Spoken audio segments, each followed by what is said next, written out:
This is Kugan Cassius for IFL TV. We're in Glasgow here for the announcement of the Glasgow show on the 27th of June. Friday night. It's Friday night. He Who Dares, featuring... Brothers.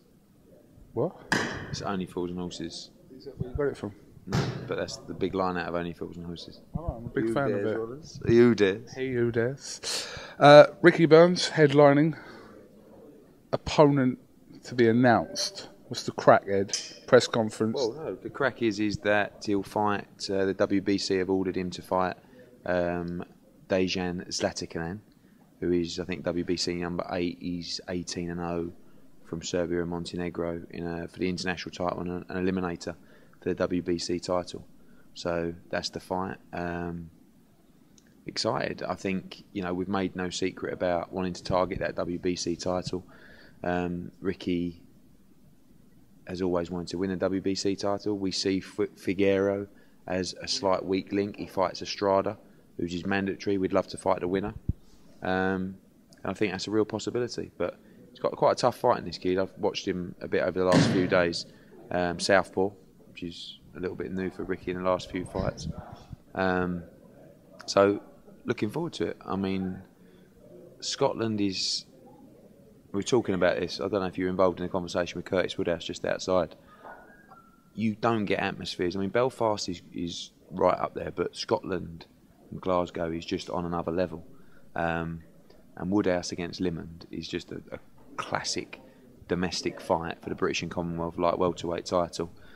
And I just said to Curtis, you've not got a clue, mate, what you're letting yourself in for. But he loves, you know, he's that kind of bloke where he sees that as an opportunity rather than a concern, you know. And Simmons against Camacho is just one of the great grudge matches, even though unfortunately Waddy was not able to attend today. Do you want to explain why Waddy wasn't able to attend today? Yeah, following the last press conference, Stephen Simmons and Waddy Camacho were both called before the Scottish Area Board. Stephen went for his hearing, and I think was just cautioned, and Waddy didn't. So they've suspended him until he does turn up. So he's got to go back on June the 1st and, you know, explain why he didn't turn up the first time. And I didn't want him to come today and antagonise that position. And with those two, you just don't know what's going to happen. And I didn't want to put that fight in jeopardy. So he'll go back to see the Scottish board on June the 1st, get everything sorted, and those two can just prepare for that big fight, and a big fight in their careers, a pivotal fight actually. With Waddy having to appear before the Scottish board, is there an element of doubt that the fight could not happen? No, I think there might have been if he turned up today and something went a bit silly, but to be honest, I don't really think Waddy did anything wrong in the first press conference. I just said to Stephen out there, I think it got overheated, and I think they wanted, you know, the Scottish board wanting to speak to him and explain themselves. But obviously, with Waddy not turning up, didn't do himself any favours. So it is a bit of a pain for him to go and travel back up to Scotland for a hearing like that. But he's got to do it, and the rules are the rules. So he'll do that on June the 1st, and I'm sure everything will be fine. And those two can get it on finally.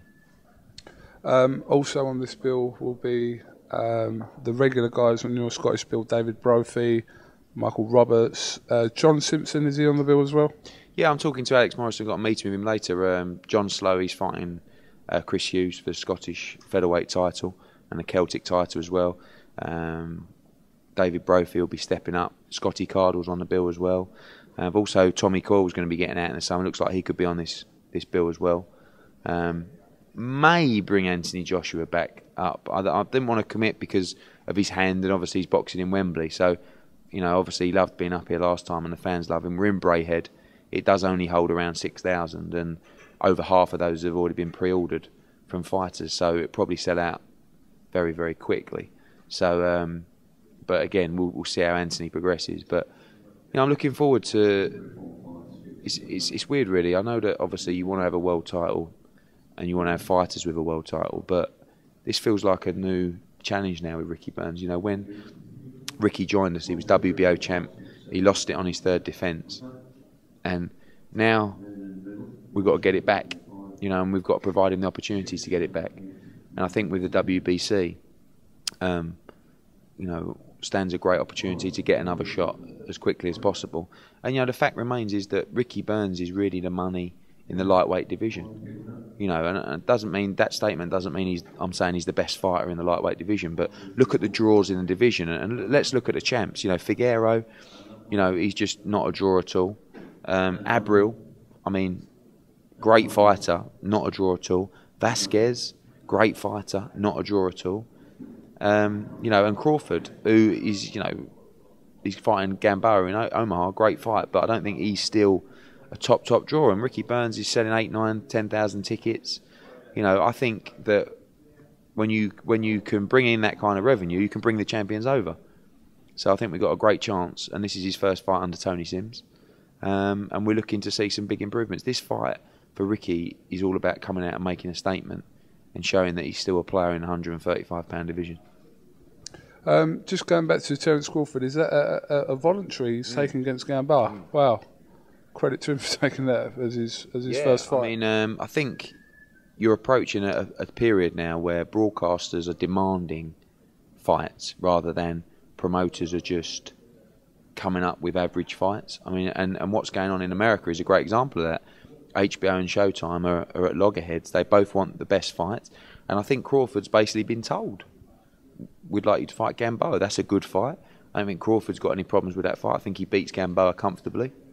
But that's a good fight. I was a bit disappointed that Beltran never got the shot, to be honest with you, because he beat he won recently. Obviously, he had the fight with Ricky, and we wanted to give him that rematch rather than Crawford anyway, but that was a mandatory. So I was a bit disappointed, and they're the same promotional company. So it would have been quite easy to make. I don't know whether HBO just said no. But Crawford-Gamboa is a good fight. Crawford's very awkward, very talented fighter. See him winning that fight. But Ricky's still got a major part to play in the lightweight division. Certain people are under the perception that, or misconception I should say, that after Ricky Burns lost in Crawford, you would sort of possibly bin Scotland off. Yeah. No, a lot of people did think that, didn't they? But obviously, you've just proved here that that's not the case. No. When I left the arena, some geezer who obviously had a few too many buckfasts or whatever they have up here, he went to me, I suppose that's your fucking lot up here. I thought, no, really, we're just getting started. This is such a great place to come.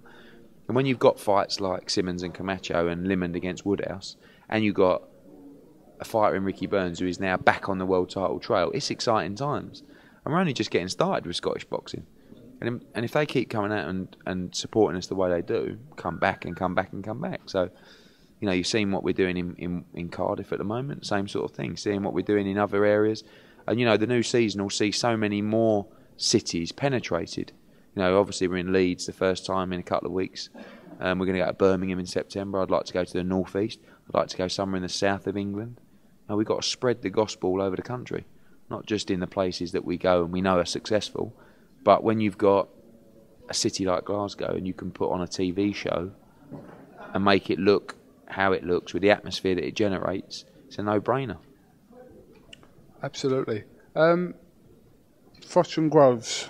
I only watched it last night, the Ringside edition. I thought it was very good. I haven't watched the Facebook yet. But I did wonder what was the sense of you sitting in the middle of them, because you just look like... Spare prick at a wedding. Spare prick at a wedding, if you want to call that. I think what happened was that I was due to sit there for the first part, and then, I don't think it's a great idea that those two are too close together for too much time. Because, I think certain people deal with things in certain ways, and the type of person that, FROCH is, if someone's antagonising him in his ear or to his face for like an hour or 45 minutes, people deal with it in different ways, is what I'm saying. And to put a fight like that in jeopardy through, a roll around on the floor or something like that would be murder. So I just felt that, and I spoke to Adam Smith and they were all happy to have me there, even though I didn't really say too much. I thought it was great. It's weird when I can't explain it when you're sitting there, because things that you didn't see, if you watch it back, like during the breaks or when they stopped talking, George would lean forward and go, "Don't cry, Carl, don't cry, don't lose it, hold it together, hold it together, hold it together, hold it together, like this. And it was like, you know, I'm sort of sitting there going, oh my God, what's going on here? And Carl's like looking at me going, what is wrong with this bloke? You know, I think Carl knew what to expect that time, whereas last time on ringside, he didn't know what was coming. And I think he prepared himself for what was coming. The Facebook thing was a bit more intense. I've got to say, the gloves are off. Wait till you see that. That was brilliant. Brilliant. I mean... I've got the impression, when I watched that last night, that they've both gone there, obviously, with a mindset of how they're going to sort of play out the hour on ringside. And FROCH started off very composed and saying all the right things, etc. But it doesn't really matter what FROCH said. It seemed like George was going to go and have digs at him regardless of what he said. I think whenever George gets the opportunity to be around Carl, he will try and niggle him. And that's what makes the fight so great. It's what makes the build-up so great. You know, and I keep trying to explain to people and to Carl and to George, this is a pantomime. Like I said before, always say. So people love to see it. I guess, you know, bottom line, how much really matters what's said in the build-up. I don't know. How much influence does it have? Did it have an influence on the first time fight? Yeah, I think he definitely got in Carl's head the first fight. I think I've seen a different mindset from Carl in this camp, but is that going to change anything in the ring? I don't know. I mean, what are we talking about? 1%, 2% of an edge? The fact is they have to get in the ring in front of 80,000 people and have a fight. And if I'm fighting you, am I really thinking about that time 3 weeks ago when you said, you know what I mean? In the moment when you're in combat like they will be, how much really is affected by what's been said a couple of weeks ago or something like that? You know, I don't know. I guess there is an element of that, but I'm not small sure. Element, yeah, but it's tiny, isn't it? And you know, we've still got the press conferences. We've still got the weigh-in, which I tell you exclusively, it looks like Wembley Arena for the weigh-in on the Friday. Get all the football fans down who will be at Wembley for the big game. Pack that arena out, Mayweather style. And you know, we're 3 weeks away on Saturday, and I had a dream the other night. We were at Wembley, and it was the card was going on, and it was just weird. You know, it was I can't believe this is about to happen. It still hasn't sunk in yet, and I don't think, you know. Can you imagine? I mean, just looking around Wembley and seeing 80,000 people. You know, it's... You know, so I remember when we first did the Mikhail Kessler fight at the O2, and that was probably really my first big fight that I promoted in terms of numbers at 19,000 there. And I just looked round, I looked up to the top tiers, and I was like, this is outrageous. Well, you times that by 4. How many was it, Hay Harrison? Like 20,000, 21,000. But I know you was then. No, but I was very green then as well, or fucking mainly green because I thought Audley was going to win. But you know, you don't. It's very different. But nothing can prepare me or our team for this, and certainly nothing can prepare Carl Froch and George Groves for this, because normally in a fight you say, "Oh yeah, but he's used to this," or he's had more fights under this intensity or this crowd. Well, no one's been anywhere near this. So I can't tell you how it's going to affect Carl Froch, or I can't tell you how it's going to affect George Groves. One might crumble, you know. But one thing I think is almost certain is that these two will stand in the middle of the ring and knock lumps out of each other. Irrelevant or relevant, do you feel as though George Groves has a slight agenda against you personally? Because I noticed a couple of digs, not just yesterday, like a few times, in reference to rival promoters. Sort of, he sees you how it is. It's sort of him, and then there's you and Carl. So yeah, he said in a Boxing News interview about 3 months ago that he was going to try and get into me as well in this build-up, because I think he knows me and Carl quite close, and it's quite a good idea actually. Unsettle me and put things in Carl's head about You know, it's like good little mind games.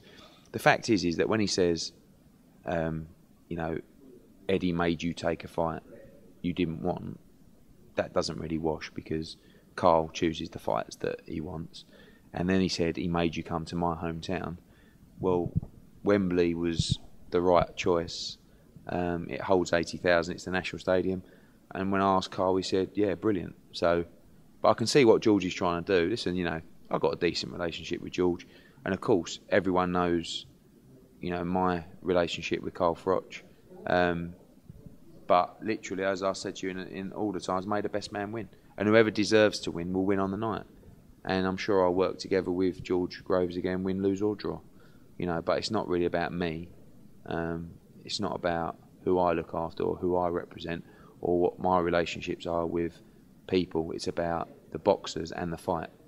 And the main thing is that I never wanted the politics to get involved in this fight. And by distancing myself just a little bit from trying to sign, you know, George as well, and having a, you know, I could just see a messy scenario. So I think everything's worked out perfectly.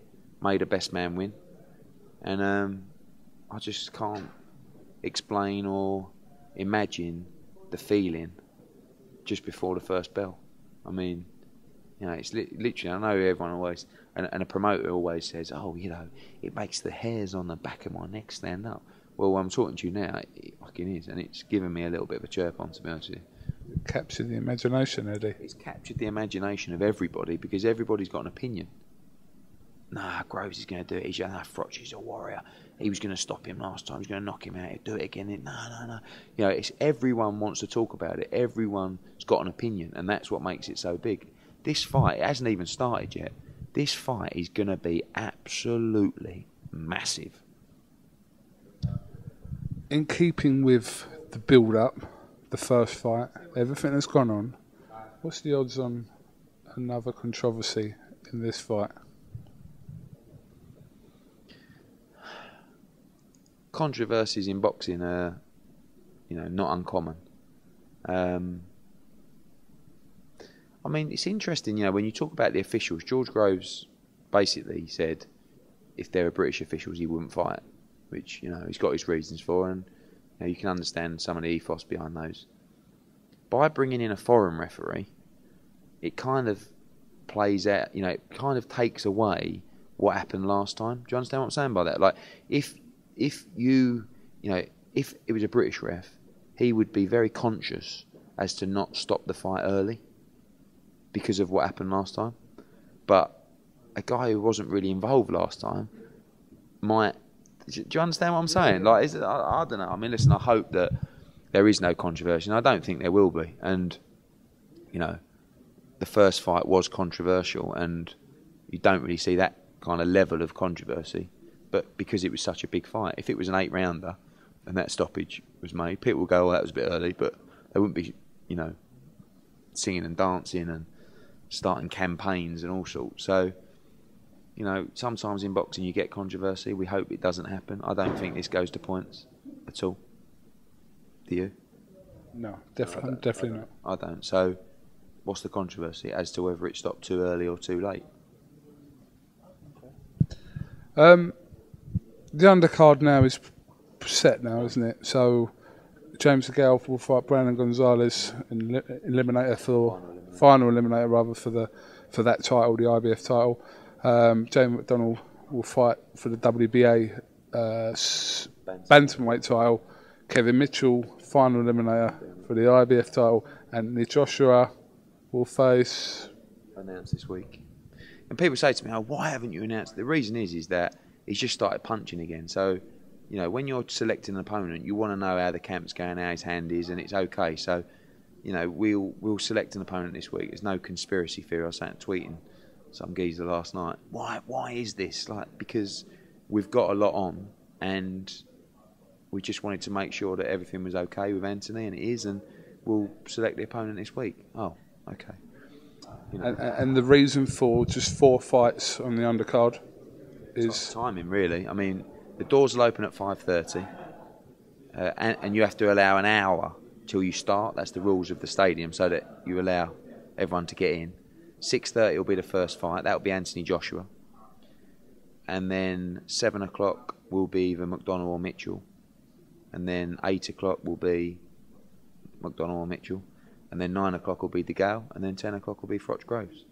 So we'll probably have a swing bout as well, just in case there's a knockout. You know, like a 4 or 6 rounder standing by, which may or may not get on.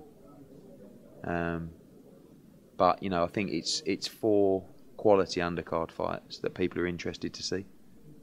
You know, so whereas normally you'd have a couple of 6 rounders, I'm not really sure that the paying public are overly bothered about those. They're interested to see high quality fights, and they've got a top card of boxing. As you'll be aware, I wasn't available last week. No, you were busy. I was swanning around Vegas. Was I swanning or was I working? Swanning. I wasn't swanning, I was working. Okay. Did a lot of work last week, actually. You had your Leeds press conference last week in Leeds. I watched all the interviews. I saw your bitterness shine through, Eddie. What, because you weren't there? I enjoyed Helder's questions, actually. I'll be honest with you. I think you generally ask better questions, but I was impressed with his questioning. James is good. Listen, James doesn't always get the props he deserves. He got Vegas and he got Leeds. Right, do you want me to answer that? I paid for myself to go to Vegas. Right. So I wasn't. No one was going. Right. My boss didn't go. Coogan, you go to Vegas. James, you go to some Leeds press conference that Eddie Hearn's putting on. In some Leeds press conference. Well, I'm just saying it. No one said that to us. I paid for myself to go to Vegas. James was here. James came with you. But I do notice when I'm not here, and this is a serious comment, I do notice when I'm not here, when I was in LA in January, and I missed one of your things, you have gone a turn a little bit with your tweets and things like that. It's all fun and games, Coogie. Yeah. Don't cry. Listen, I'm not crying. I was somewhere in Wet Republica at the time, so... Is that what you call her room? No, but when I was out there, I was obviously hunting the British interest fighters out there, i.e. Sean Porter. And I spoke to Sean Porter. He was very coy over KELL BROOK. Didn't really want to say too much about him. One thing he did say was that he's not obviously prepared to come here, which you kind of expected anyway. But where are you with this? Because, again, I spoke to Richard Schaefer as well about this whole July 19th thing. As it stands now, what's the deal? Okay, nothing's changed. The fight's got to take place by July the 19th. We've had the letters. Everyone should know. I'm in talks with Richard Schaefer. We're discussing the possibility of Sean Porter coming to the UK. Whether he wants to do that or would do that is another story. We're happy to go to America. My concern is where are they going to find a card to add it to before the deadline? You know, can they add a fight like that with the purses like that to the Canelo card? I think the answer is no. Can they add it to the Gary Russell against Lomachenko card, which I think is already a triple header? I think the answer is no. So if we want to do it in the UK, more than happy. You know, I think Kell's in hard training, has been for 3 or 4 weeks. Sean Porter looked massive when I saw a picture of him in Vegas. And it's like 8 weeks, 9 weeks till the proposed date, which is like probably July the 12th. So I think people have got to get their acting gear, you know, and the ruling is the ruling, you know, and I keep clarifying it, all right, John, and I keep, you know, looking at what's happening, and that is the situation. So, you know, and people talk about, you know, there's no way KELL will fight Sean Porter. Well, fucking, are you mad? Like, it's for the world title. He's going to fight Sean Porter. So, Khan said that, Hearn said that Brook said to him that he wasn't ready for Porter. I've never heard so much bollocks in my life. It's a tough fight, so it fucking should be. It's for the world title. I believe he can beat Sean Porter. Look at the crowds in here, unbelievable, aren't they? So that's the fight we want. That's the fight that's got to happen, and there's nothing anyone can do to stop that fight happening. Do you get a feeling that something will occur, like... Yeah, listen, they could try and pull an injury and try and get it delayed by a couple of weeks, but it doesn't matter. Even if they do that, they've still got to fight him. You know, they've still got to fight KELL BROOK, whether it's in July, August, and there's no guarantee that the IBF would allow the medical exemption. But again, you know, it's another story. But there's no reason to suspect foul play at the moment. I'm in conversations with Richard Schaefer about a lot of things, a lot of fights, but that one is top priority. Obviously, I see Leo Santa Cruz. I didn't manage to talk to him, but spoke to Richard Schaefer about the whole Leo Santa Cruz, Quigg, Frampton thing. Wasn't really clear what was going on. There was a couple of mixed signals as regards to that. Where are we with that at the moment? Well, I said before, you know, Santa Cruz won't fight Frampton, as I don't believe his mandatory is due. So, you know, we're doing everything we can to try and make sure that Carl Frampton fights Scott Quigg. Now, I spoke to McGuiggins. We're supposed to be meeting this week, but unfortunately, they're about to announce or agree a deal with Kiko Martinez that they'll fight him. So I was a bit disappointed with that because it was an opportunity really to make the fight that everyone wants to see. And I can't do any more at all. So we'll probably go out now and look at the Santa Cruz fight. We're in talks. I think he's already stated in an article yesterday that's the fight he wants. So let's get that made. But again, disappointed that Carl's gone down the Kiko Martinez route in a fight that he's already won, rather than fighting Quigg, which is the fight everyone wants to see, or even trying to fight Santa Cruz, which is another great fight. But anyway, look, hopefully he beats Kiko and gets a belt, and then hopefully we beat Santa Cruz and get 2 belts. And like, you know, but it's just ongoing, isn't it? I mean, we might be dead tomorrow. I want to see these fights. I think this press conference is just about to begin. Just finally, Brian Rose, obviously he's got his world title shot coming up against Andrade. Again, we spoke about this before, but we know it's a tough fight for Brian, but it's a fight that he can go over there and perform and do it. It's one of those fights where he's an underdog in a fight. He can definitely win the fight. I think he's got a great chance. It's a very, very difficult fight. Andrade's a quality fighter. But it's a world title fight on HBO at the Barclays Centre. What are you going to do? You know, you're going to go out there, you're going to try and make a name for yourself, grab the opportunity with both hands. And good luck to him, you know. And I think there's going to be plenty of opportunities for Brits to win a world title this year. There's another one there for Brian Rose, and I believe he can do it. So get behind him on June the 14th. We'll be out there. I'm sure you'll be there in all Cougs, one way or the other. If you hook me up, I'll be there. What? If you hook me up, I'll be there. Hook you up? What do you mean if I pay for you? Hook a brother up. All right, we'll talk. Let's get this started, eh? It's getting busy in here now. Let's get this started. All right, this is Kugan Cassius, Eddie Hearn, IFL TV. You don't understand. When we started this press conference, there was 3 people in here. There's probably there's over 100 people in there, isn't there? You need promoter talk. There's 3,000 people in this press conference, packed to the rafters for the greatest show we've had in Scotland so far. Talks bollocks, doesn't it? Kugan Cassius, Eddie Hearn, IFL TV. Thank you very much.